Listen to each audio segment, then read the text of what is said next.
you have two things playing out there at the same time, right? You have shrinking supply, and yet you have greater demand for it. And at the same time, you also have the issue of some type of crisis, and a monetary event that's going to drive people even more into what we all know are monetary metals. And so you add all that up, and I see no reason to not remain bullish on gold and silver. Welcome to Wealthion. I'm Wealthion founder Adam Taggart. Gold has had a bit of a wild ride so far this year. Spiking inflation and the outbreak of war in Ukraine sent the gold price soaring to an all-time high in March. But since then, gold has slumped, and gold mining stocks have taken some pretty sizable losses. Now, inflation's still running hot and the Ukraine war continues, so why is gold not performing better? For an updated outlook for gold and the miners, we're fortunate to have Jeff Clark, Senior Precious Metals Analyst for GoldSilver.com, return to the program. We'll also get a performance update of his preferred basket of mining stocks, which he calls the GDXJeff. Jeff, it's great to see you again. Thanks so much for taking the time to join us today. It's great to be back with you, Adam. This is a good time to be talking about gold and gold stocks. Good. Well, look, we've had a lot of questions from the audience recently about what's going on with the precious metals, and a lot of requests to have you back on here to give an update on the GDXJeff portfolio. So thanks so much for making the time to do that. Let's just start at a high level, Jeff. What is your current assessment of the precious metals market right now? Well, that is the question of the day, right? Or the question of the year so far, really, because gold is down from its highs. But I a couple things I want to point out. One is gold is actually up year to date. It's up 2.7% here as you and I talk today. Meanwhile, the S&P 500 is down over 13%. The Nasdaq's down over 23%. Basically, everything is down except the U.S. dollar and gold. And so, in that sense, gold has been basically doing its job. And I'll also point out that gold is actually up in other currencies even more than it is in the US dollar. The World Gold Council actually came out with some research just this morning that showed gold is up anywhere from 2% to 17% more than it is in the US dollar in those other currencies. So in that sense, gold has been doing its job. Now, of course, we all thought it should be doing better, right? We thought it should be higher. It is off its highs. So that's the main question that I think we want to address. I think there are reasons for that. One is you do have a soaring US dollar, and I think anyone who's an active investor has looked at a US dollar chart, seen a headline, and knows that the US dollar has been soaring, and that does put pressure on gold because they're usually inversely correlated, right? So that's been a pressure point. Another pressure point is it was a rout. There's a market sell-off, and gold does provide liquidity in those environments. And when it's a sell everything climate, you're going to have some sales of gold by exchanges, by traders, by institutional advisors, by hedge funds, anyone basically who gets a margin call. And so gold does provide that liquidity. So that's put a little bit of pressure on it as well. And then for silver, there could be a concern there about its industrial demand if we get a recession or we get stagflation. All of those things for me, though, are temporary. I do believe there's going to be quite the rebound coming here when sentiment shifts. All right, so let's, I guess, go to that. So quite the rebound. When you say quite the rebound, what sort of magnitude are you talking about? Something to take us above the all-time high that we hit in March, or back up near it, or what? Well, here's what I want to show, Adam. These are a couple charts that I showed in my talk at VRIC last week. The first one here is basically the biggest and sharpest sell-offs that we've had in gold and silver here over the past 15 years. There you see the sell-off in gold and silver back in 2008, and it only lasted 7 months, right? It was a very sharp sell-off. And then during the COVID crash in 2020, you can see how gold and silver sold off then. And then I put in the current sell-off. This is from their highs, their recent highs from last year. You can see that silver's down 16%, gold is down over 9%, and again in a relatively short period of time. Now, one thing I'll point out though, Adam, is that gold sold off more than it's rebounded here recently, right? So at the bottom of its sell-off here recently, it was almost the exact identical amount in percentage loss as it was during the COVID crash of 2020. Now, are you really going to tell me that what is happening now in the markets warrants a sell-off in gold to the same extent that we had during the COVID crash? I think this hints that the sell-off is overdone. Now, I don't necessarily mean that the bottom is in, but what I do mean is that the sell-off is overdone and that it was a very extensive sell-off, and that we should turn our attention to the rebound. Speaking of that, the second chart I showed was what those rebounds were when gold and silver rebounded from their sell-off. So there you can see in 2008, look at the rebound in silver from being down 57%, rebounding almost 450%, gold from 29, rebounding 166% during the COVID crash. Look at the rebound in silver. There's the rebound in gold.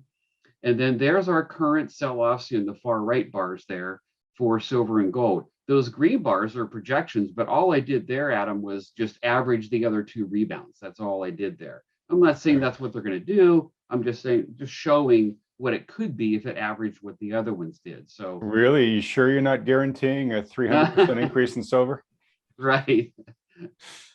I do think that's going to come. I mean, my conviction in gold is strong enough that the big picture, the fundamental picture for owning gold has not changed whatsoever, despite the past 2-3 months activity in the price. Therefore, I do expect there to be some kind of rebound, whether it's a sharp rebound or a slow rebound. It's going to be more than a rebound. It's going to be a sustainable, real bull market based on core fundamental reasons that make gold more and more important as we go forward here. All right. So real quick on that chart showing the rebounds, Jeff, do you have a general sense of what the duration was for the rebound to hit those highs there? Oh, that's a good question. I didn't document that in the charts, but in 08, that was about a 2.5-year rebound from its bottom to its top. In 2020, it was actually about a 7-month rebound. So there was a great variety in there, right? So it could be anything. What I think the message in that is that if one has conviction of why you would want to own gold right now, that this is the kind of thing that might be reasonable to expect. Okay. Don't want to put words in your mouth, but would you say, given everything you just walked us through, would you be looking at today's lower prices, at least relative to earlier in the year, as a good buying opportunity, given where you think the prices are headed? I know a lot of investors are sick and tired of hearing the words buying opportunity, right? Yep. We've been That's why I asked saying that for a while. But I will tell you a couple things. One is this is so sophisticated, Adam. My biggest gains, frankly, have come from buying during panics and sell-offs and routes. My biggest gains by far. In March of 2020, during the COVID crash, I bought silver multiple times. I bought many mining stocks at that time, and that turned out to be extremely profitable. And my conviction for doing that, for taking that, what was a little bit of a scary move, but a bold move, was my conviction of gold. I just did not believe that the gold bull market was over, that the reasons to own gold had gone away. Therefore, I thought there would be a rebound, and that turned out to be very profitable. So that's how I'm viewing the current environment. Now, I was, pretty much fully invested going into this sell-off, So I'm just basically holding. So, that's kind of how I've handled that. The other point I wanted to make was seasonality. Now, seasonality doesn't come into play every year. It plays out about 2/3 of the time, 1/3 of the time it doesn't. But there's a couple interesting things. We're going into the seasonal lows for the year. For gold, ironically, one of the lowest points of the year is the 4th of July weekend. So it tends to bottom then, and then it never reaches that low again on a average seasonal basis. So look for the 4th of July weekend as maybe a potential bottom for the gold price if seasonal trends play out. For silver, there's a very interesting thing, and it just baffles me, but silver's low has been July 29th on a seasonal basis very reliably. It's kind of bizarre. We've taken the average price, gain and loss of silver throughout the year from 1975 and averaged it. And July 29th it tends to be a very sharp drop in the silver price, and that tends to be the low for the year. Now, again, these are seasonal trends. They don't always play out, but it's very interesting to consider that. So the very end of June, very beginning of July could be a period where maybe we see a bottoming, and then prices tend to begin to rise in August, and then they really take off in September. That's seasonally the strongest month for gold.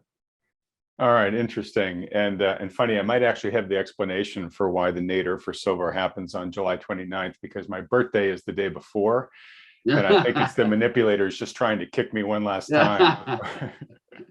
Well, you get the last laugh if you buy then. So yeah, well, there we go. All right, I want to get to the miners in just a second, but when we had you back on in, gosh, I think the last time you were on was in February. Jeff, you gave us your latest targets for gold and silver. Given everything we've just sort of talked about here, have you changed your targets at all in any way since then?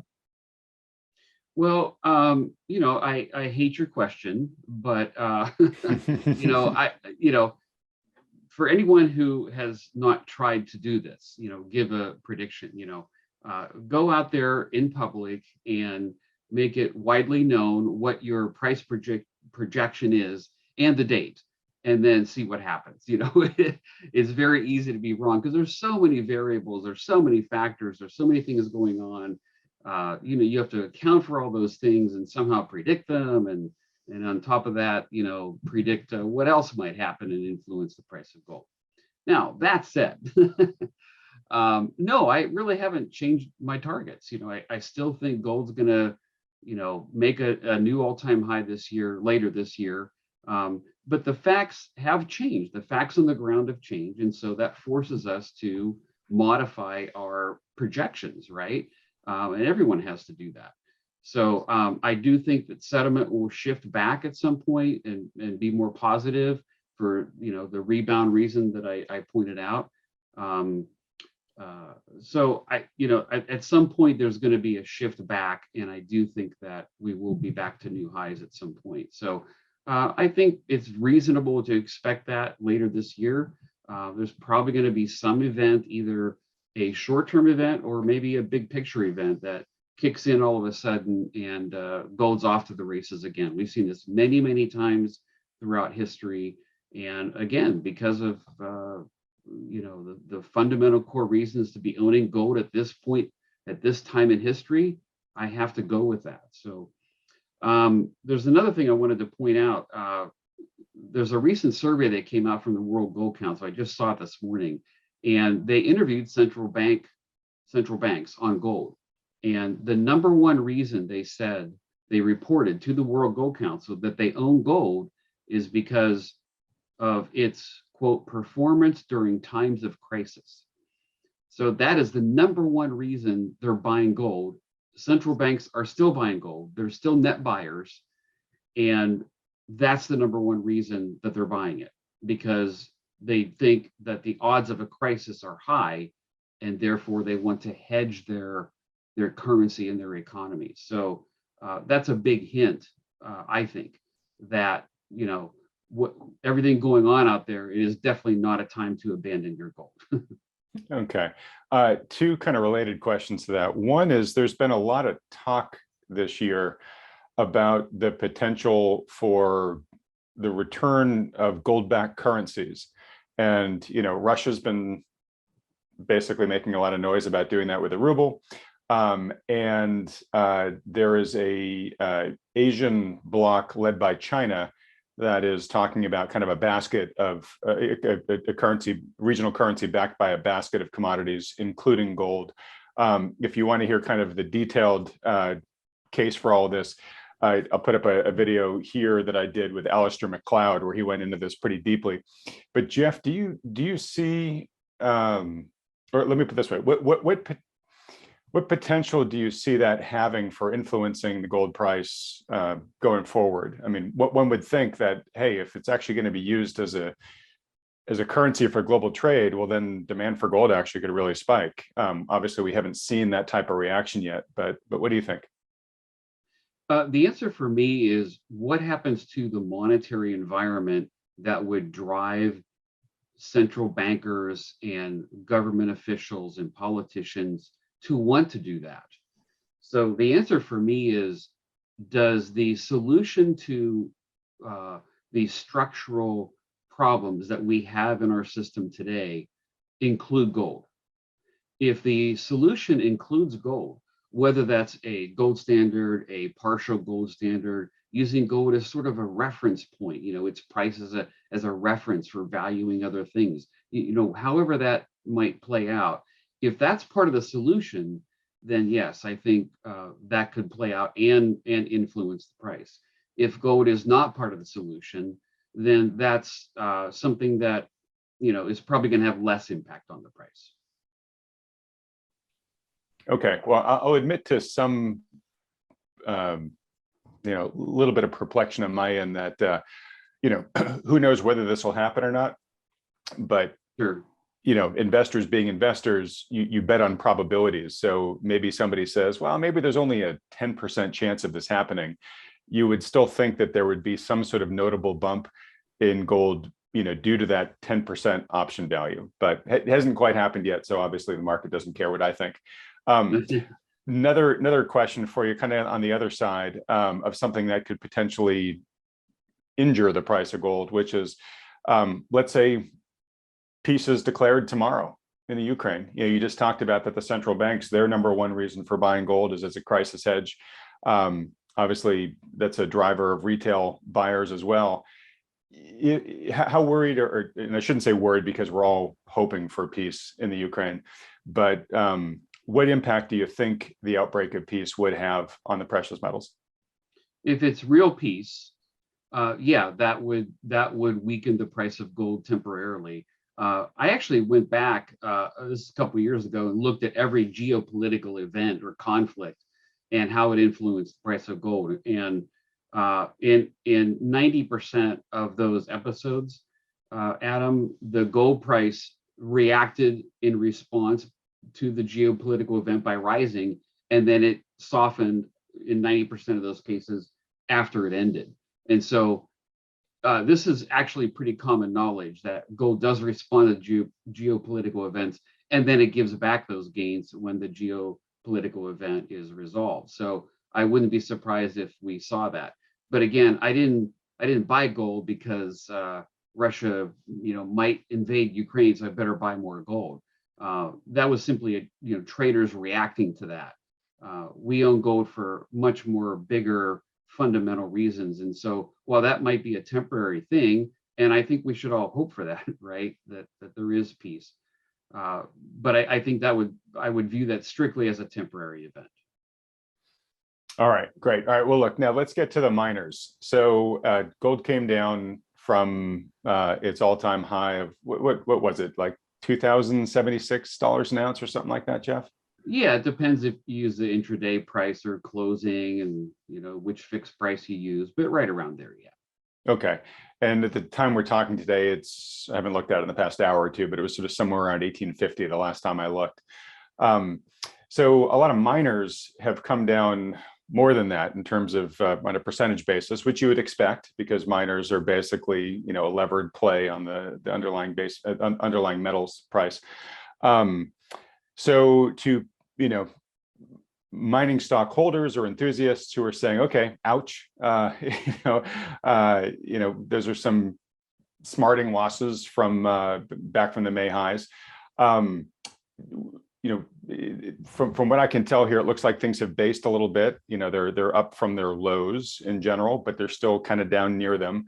What do you see as the prospects for the mining complex? Are they exactly the same as the prospects as you see for the metals, or do you see other elements going on there that were going to influence how they perform? Yeah, so a couple of things here. First of all, this is a good reminder that mining stocks are stocks, right? They're not gold. They're not silver. Gold, again, is up year to date. Miners are not. They're down, anywhere from 20% to 50%, depending on what you own. So that's a good reminder that, we are speculating when we buy stocks. And is the bottom in for them? Well, if some of the other Wealthion guests are right and the stock market is going a lot further down, there could be more pressure on them, right? I think the key will be there, how does gold respond? How does silver respond to that environment? Is there a greater margin call issue? Is there liquidity demands, things like that? That could put more pressure on them, yes. But again, I think I'm confident in where the gold stocks are ultimately headed because I'm confident of where gold is headed. And so that forms the core basis for me as to why, I even have bought a few more shares, even though I was pretty fully loaded up on the gold stocks. I did buy a few more. And again, it's based solely in that conviction of where I think gold is. I think they will reverse. In fact, Adam, I'll point out that many of them, including ones in the GDXJeff portfolio, many of them are more oversold either today or last week, maybe at the bottom there, than they were during the COVID crash. On a technical basis, some of the stocks are actually more oversold now than they were back in the COVID crash. So that really shows you what kind of route it's been and just how oversold they are, and that it's reasonable to expect a bounce at some point, but that just shows you what kind of opportunity there is there as well. Yeah, and I want to underscore that for a second, and hopefully I can put up a tweet here that I just put out last night, where I basically say I was showing the Bank of America's bull bear index, which is just pegged at like pretty much an all-time low. It's the same low that it was at back in March of 2020. And in the tweet, I just sort of, snarkily remark, okay, in 2020, we were shutting down the global economy due to the greatest pandemic that we've faced in 100 years. And now we're at the same reading here in 2022 because the S&P is down 15%.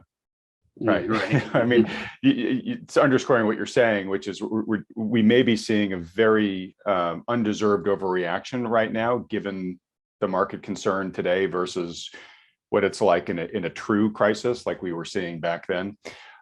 Hopefully we are, for a variety of reasons, but certainly for precious metals mining holders, would love to see some sort of snapback rally or reversion, to the mean, and see some of these losses retraced here pretty quickly.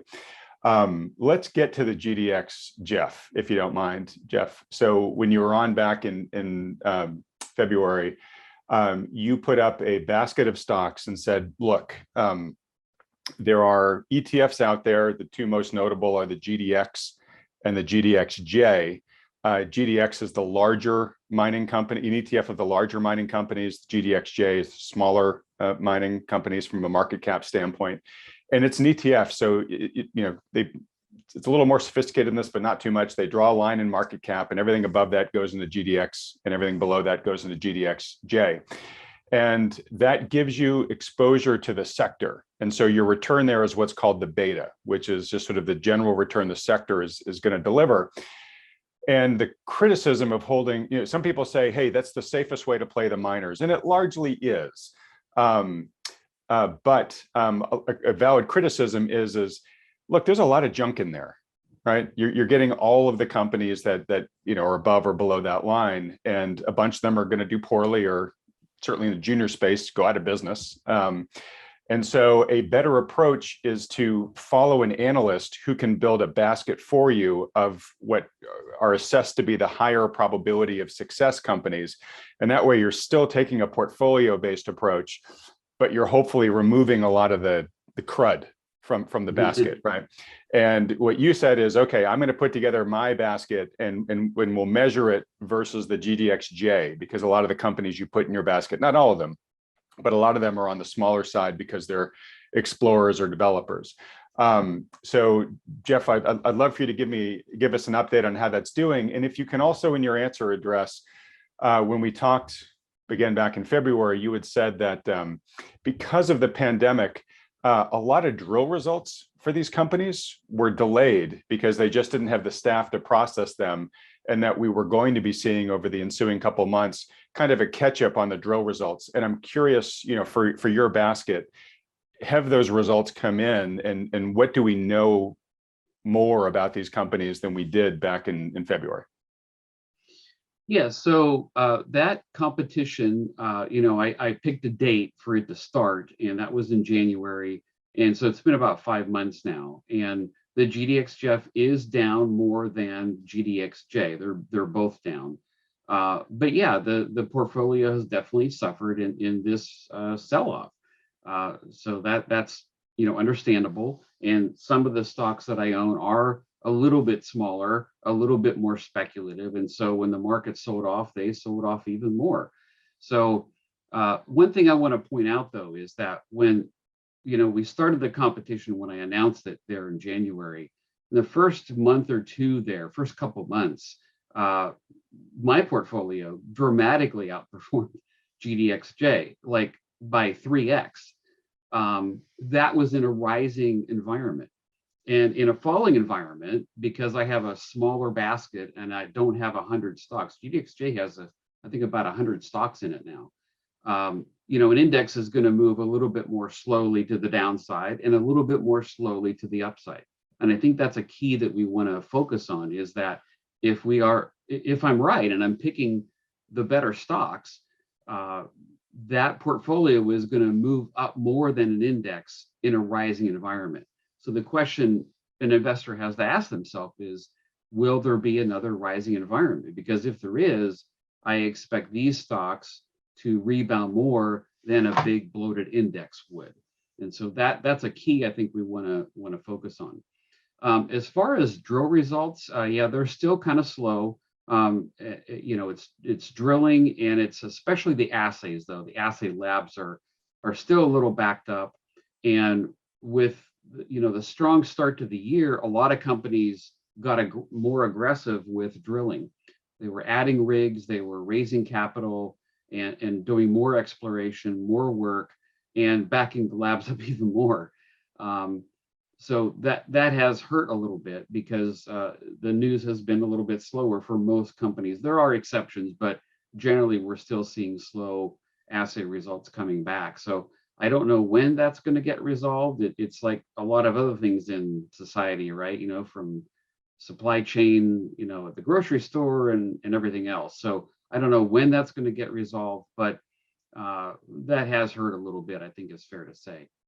So, I don't know if I'm answering your question, but I think that's what we're looking at is at some point, some kind of turnaround or rebound, and this portfolio outperforming a big basket of one that's going to move slower and has some stocks in it that, I personally wouldn't want to own. So I would encourage people to stick with the program. If you did buy the GDXJeff, I would encourage you to stick with it. It's a 1-year thing, and we're only 5 months into it.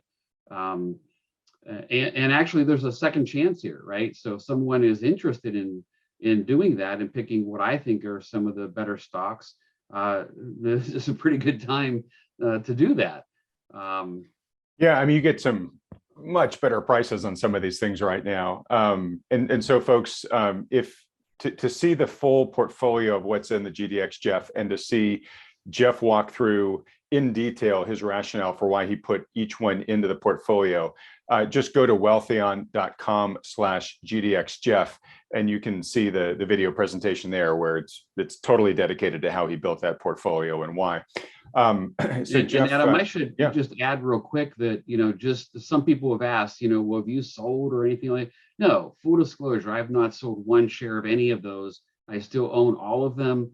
I still expect them all to do reasonably well, or most of them to do reasonably well. Again, it is a basket approach because we can't guarantee that any one stock may not have an issue. But and I've been even doing some selective buying, so I'm pretty full up on them. And I do own all of them, full disclosure, but I own, 40 or 50 mining stocks. And these are the ones that, for this competition, I wanted to have in that basket. So I'm still fully invested. Okay, great. So you haven't sold any. In fact, you bought some. The GDXJeff is the GDXJeff, and we're going to have this year competition and see how it does. Are there any companies that you would take out of there right now if you had the chance? I don't think I would take them out because I don't like to trade. There hasn't been news such that you got to sell that stock. Now, a couple of them have had news that wasn't necessarily all that positive, but it wasn't a reflection of management, and so therefore I wouldn't take them out. The ones that offer, I think your next question is going to be the ones that offer the best opportunity right now for a buy. You read my Some mind. of these are down pretty hard. I mentioned that some stocks were more oversold now than they were during COVID. One example of that is First Majestic Silver. The stock price is actually a little higher than the bottom of March of 2020, but the RSI, that technical indicator is actually more oversold now than it was back then. So First Majestic Silver will be a clear, easy buy here. And as I show in my VRIC presentation, which will be out, in a week or two, the rebounds that stock has, the leverage it has to silver is quite dramatic. And the other one I have to point out is Cassier Gold. Cassier Gold is down over 35% now since the GDXJeff officially started. So that's a screaming buy if someone wants that one. And by the way, I'll be on an analyst tour at their site up in BC this summer and get a firsthand look at that. But there's a very promising project there with some of the very best people, running that property and that exploration program. So I'm personally very excited about Cassier Gold. So that's another one. And the other one's probably P2 Gold. That's been a newer one for me, but it's in the basket. It's down 30% as we talk. I'm pretty heavy into that stock. I really like the people that are behind that. And I had a very interesting take on them in my talk at VRIC. So that might be interesting for people to watch. But I really like the people and I like the projects that are involved there. So those are three just, off the top of my head that have some very compelling entry points here right now. But again, I wouldn't exclude anybody yet. I'm going to stick with the competition. There's no stock there in that portfolio that, in my opinion, warrants to be removed. So I like it, that basket, Adam. I have to say, I'm heavily invested in all of those. And I do think when gold rebounds and silver, that this basket will do well. The only question is the timing, right? Right. And then that's everything, in life, everything's about timing. I will say, I follow other precious metals experts that, you're in communication with, Jeff, and I do see them, echoing the sentiments that you just expressed there, that you've got some of these, what they consider to be sort of the best of the best that are on sale right now. The other name that I've heard sort of mentioned in that same way is Blackrock Silver. Yeah. Yes, Blackrock Silver is in the GDXJeff. Now they had a circumstance where they came out with their resource estimate, their maiden resource estimate at their silver project there in Tonopah, Nevada, and I've been to that project. It came out after the Analyst tour, and the expectation was a little higher than what it was. It was actually a very good resource. The expectation was higher. The stock sold off pretty hard, and then it fell even further during this recent downdraft, right? So, but the thing is that that's a very good resource. It was 42 or 47 million ounces. I can't remember off the top of my head, but the grade of that was actually the second highest grade that we have in an undeveloped silver resource right now. The only higher grade for a maiden resource was La Chispas from Silvercrest Metals down in Mexico, which is about to go into production, by the way. So you have a very high grade. The average grade there is very high for a silver resource. And of course, they're still drilling it. They're doing it right now. It's going to get bigger. And so I think that could be a very interesting play. And it's way oversold as well. So that's one that I'm sticking with, and it could be a very interesting play. And its neighbor next door, by the way, Suma Silver, is also a very good play. Again, it's a little more speculative because they don't have a resource yet. But the CEO there is a geologist, and they have another property down in New Mexico that's very promising. They're actually drilling more down there than they are in Nevada. So they look very promising as well. So there could be some very exciting rebounds in these silver stocks once the silver price itself, forms a bottom and starts its next spike up.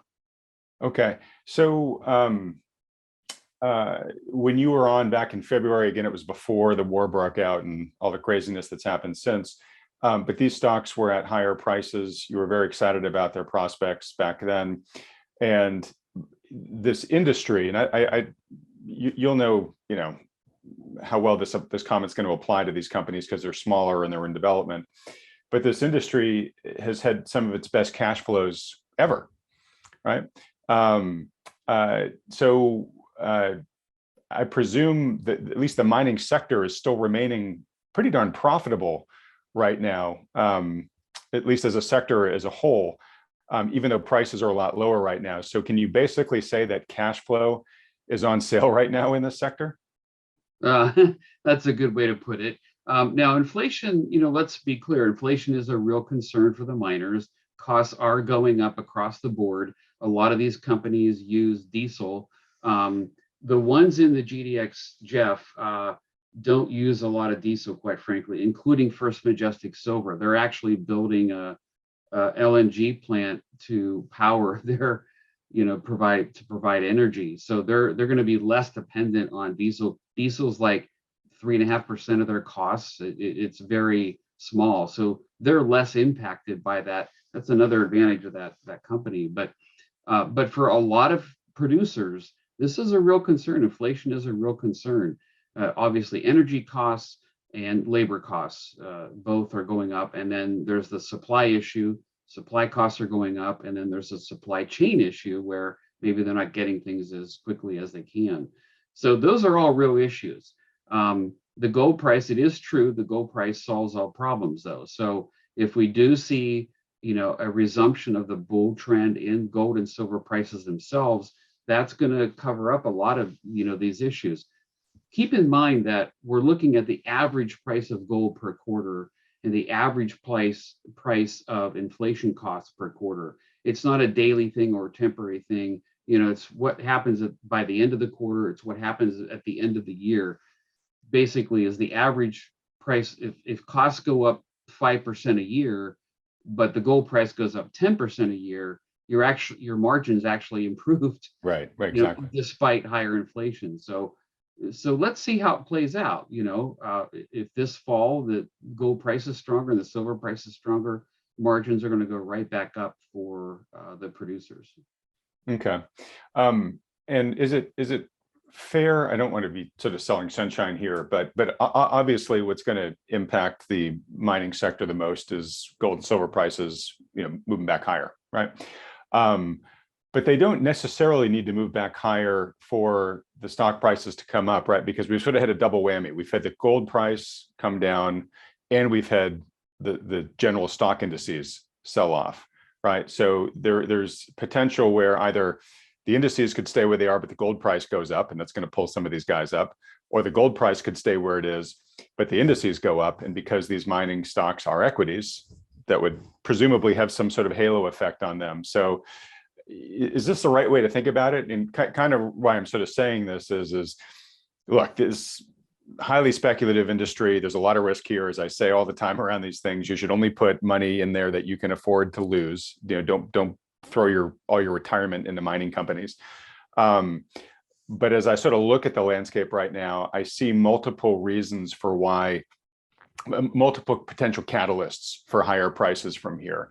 And sort of to my comment about cash flow on sale, it just seems like you've I like the fact that there's multiple potential catalysts. You're not just waiting for one thing. Right. Right. Your question about the geopolitics is a good example. We're not just waiting for that to end. There are multiple bigger reasons to be owning gold. And I think, at some point we're going to see a shift in sentiment. We could see institutional investors, hedge funds, for example, step in simply because the stocks are so oversold and they represent dirt cheap valuations, literally. So we could see them step in for that reason. So there's a lot of short-term catalysts that could reverse things, and of course there's a lot of big picture catalysts that could drive investors back into the gold stock. So we have to point out again, Adam, that in the big picture, gold stocks, despite the run-ups they've had in the past, this recent sell-off has brought them back down to where they are dramatically undervalued once again, especially to the underlying metal, gold and silver prices themselves. Despite the pullback in the stock market, gold and silver stocks are dramatically undervalued relative to them once again. They're undervalued to most everything you want to look at. They're undervalued to themselves based on their own history of prices and PE ratios and things like that. So the opportunity is clearly there. So if one has conviction of where gold is going, I think it's reasonable to have conviction to where the gold stocks are going, despite this recent sell-off. So that's how I view things. So, well, super well said, Jeff. And I believe you and I have talked in the past, and I've heard this from others as well, that the mining sector is really underowned institutionally. And we don't need to go into all the reasons why, but 10 years ago, the mining industry was kind of a mess in a lot of ways in terms of quality of management and the balance sheets of these companies and stuff like that, which we've talked about in the past being the fundamentals are much stronger now in terms of how these companies are run and capitalized. I guess two questions. One is there an easy way to track institutional ownership of these companies? Is there an easy metric to go look at to see if we ever can see a noticeable uptick in percent of institutional capital going into this space? It's interesting that there really isn't an easy way to do that. And what that signals to me is that it's as underowned as you think it is. You can look at institutional holdings per company. Now, if someone knows of a tracking service out there that tracks all institutional holdings of miners, I would like to see it. But the problem with a lot of those is that it'll include all mining, right? So it'll include base metals, yeah, oil and natural gas and things like that. So we don't really want that. We want gold and silver. So maybe Adam, we need to come up with a service that does track all that. So hey, there we go. Good indicator. But you know what? We know what the answer is right now. They're dramatically undervalued. They don't have a lot of exposure to them. So if we see a bump in the gold price and silver price and these margins start to come back up again, that's going to put a lot of, as I've said before, a lot of green on the screen for Wall Street traders and institutional investors, where they say, wow, there's not a lot of companies out there, a lot of stocks that are producing a lot of good free cash flow. The tech sector is struggling. A lot of major stocks are struggling. So, there's not going to be a lot left. It could be just the gold and silver companies. So that would be very interesting to pull them back in. Well, it would be, and the reason I'm underscoring this is this could be a tremendous opportunity for mining companies, the mining sector, and this is sort of what a lot of long-term, long-suffering mining investors are kind of, that this is their long game, which is to hang in here long enough to be there when institutional capital begins to come into the space. And we've been hearing the same argument from the Bitcoiners for the past 10 years, which is, hey, just wait till Bitcoin gets big enough where the institutions start taking really big stakes, which has begun happening over the past couple of years. And of course, the Bitcoin price has gone bananas until recently. But the logic is the same for the precious metals mining space. And Jeff, you know better than I, but the market capitalization of this space is not big, and it's now notably lower than it was when you came back on in February making that same point. So if even a tiny percentage of the capital that's on institutional balance sheets right now says, hey, there aren't very many good places to put capital now, but we're seeing that these mining stocks are cash flow positive and that they're headed in the right direction, let's start riding that wave. It could take initial good results and just send them to the stratosphere. This doesn't happen very often, so I don't want to oversell this to people or give them the impression it's going to happen tomorrow or at all. I just want to say, when we've seen this happen in past, that's when you see the returns for some of these companies that are like in the thousands of percents, right? Yes, the gold price will spark a lot of buying, but institutional investors, the big money, as it's called, when that starts to pour in, for whatever reason, it doesn't really matter what the reason is, right? When that starts to pour in, then these stocks really are going to see a multiple in return. Now, not every stock is going to go 2, 3, 4, 10x, right? It'd be the smaller companies that are having success that see the biggest gains. But yes, Adam, it's hard to oversell that point, because there are hedge funds out there that have more assets under management than the entire market cap of the gold sector. God, that is just crazy. So there are mid-size hedge funds out there that have more assets under management than the entire silver sector. So it could be. Sorry to interrupt, but I just have to ask this question. So what's keeping one of them from just coming in and buying the whole thing? Right? Just taking all the supply off the table, and immediately, folks are there'll be some demand for what's left, and that's going to raise the price of their holdings. Like, why does somebody kind of try not to corner this market? That's what a lot of us have wondered in the industry. When is a Tesla and that sort of thing going to come in and kind of shore up their supply? We've seen some of that already with some manufacturers coming in and wanting to buy actual miners. It's a little complex because it involves pricing. There are contracts involved. There's competition involved. So I don't know how all that's going to play out. I think that's a reality, though, that at some point, especially with silver, if silver supply gets tight, and there are indications that supply is still falling. Silver supply has been falling. Total silver supply has been falling every year since 2016. And despite last year's bump, it does appear that silver supply is going to be down again last year. So it's really interesting to see, to consider how this might play out. But the bottom line is supply is tight. It's probably going to keep getting tighter, and not just because of supply, but because of demand. And with the green energy and how critical silver is in the green energy movement, demand is only going up and supply continues to go down. So this is going to be very interesting to see how this plays out.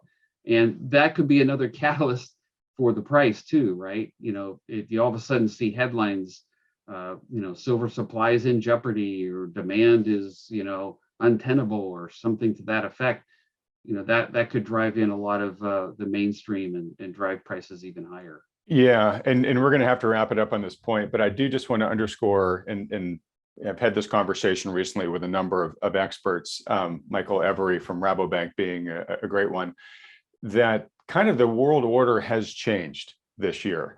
And it is now shifting from this era of plenty and prosperity and shared prosperity with a lot of cooperation between nations. Now heading into a period where there's a lot more uncertainty and supply of key resources. We're beginning to realize sort of how fragile the system we had in place is, and now countries, it's becoming a little bit more every country for itself in terms of saying, hey, I've got to secure my supply. And so you're beginning to see sort of this scramble and competition for the world's remaining world-class resources. And Jeff just mentioned that the global silver supply has been shrinking year over year. Silver is a critical industrial metal, and it's I'm not a geopolitical analyst. I can't tell you what's going to happen next year, but I can certainly make a good argument that the major world powers and major corporations as well will probably be taking more aggressive steps going forward to secure their silver supplies. And so, you can look at that macro trend and say it's pretty hard not to see that equaling higher prices for silver going forward if those companies are competing over it. I see you nodding here, Jeff. Yeah, exactly. Supply is probably going to be a very real issue, again, especially for silver. There's a lot of above ground supply, but it's not necessarily in the form that an investor would need it, or it's not necessarily in the form that an industrial user is going to need it. So it's a very real issue. So you have two things playing out there at the same time, right? You have shrinking supply, and yet you have greater demand for it. And at the same time, you also have the issue of some type of crisis, and a monetary event that's going to drive people even more into what we all know are monetary metals. And so you add all that up, and I see no reason to not remain bullish on gold and silver going forward. Yeah. All right. Well, look, we're going to have to end it there. Thanks so much for your time today, Jeff. For folks that want to follow you and learn more about you and your work, where should they go? Well, goldsilver.com. I love working with Mike and being on interviews with you too, Adam. It's a lot of fun. And we have a lot of interesting content coming out next week as well. So if anyone's interested, sign up for the newsletter at goldsilver.com. And I do disclose my mining picks all on Twitter at @TheGoldAdvisor. Okay, great. When we edit this, we'll put up the links to goldsilver.com and your Twitter handle there. All right. Well, folks, a reminder, if you want to get the full Monty of Jeff's rationale behind the GDXJeff, get the full list of companies that are in it and all the reasons why Jeff put them there in the first place, just go to wealthion.com/GDXJeff, and you can watch that video after here. If you've not seen it yet, definitely go watch it after this video ends. As I just want to reiterate, these are highly speculative assets. And if you do not have a lot of personal experience investing in them to date, definitely if you invest in the mining space, then follow the lead of some person that spends their time doing nothing but understanding this space. There's a lot of newsletters out there. I think Jeff's the Gold Advisor Twitter handle is one of the best free resources out there where you're able to kind of pick his brain and you don't have to pay somebody's fee. But anyways, whomever you pick, I recommend you follow somebody. And if you have not traded them yourself, they're highly volatile. There's some important things you need to know. I highly recommend you do so working with a professional financial advisor who can help you determine what a safe and relevant portion of your portfolio is to place in this space, which companies to buy, how much of them to buy, and then also are there hedges that you can put in place to protect yourself from some of the downside volatility of these companies. If you don't have a good advisor to work with on that, just go to Wealthion.com. You can talk to one of ours for free. And then last, folks, if you've enjoyed this conversation, would like to see Jeff come on again in the future, please support this channel by hitting the like button and then clicking the red subscribe button below if you haven't already, as well as that little bell icon right next to it. Jeff, thanks so much for giving us so much of your time. Everybody else, don't forget to go watch Wealthion.com/GDXJeff if you haven't already. And everybody else, thanks so much for watching. Thanks, Adam.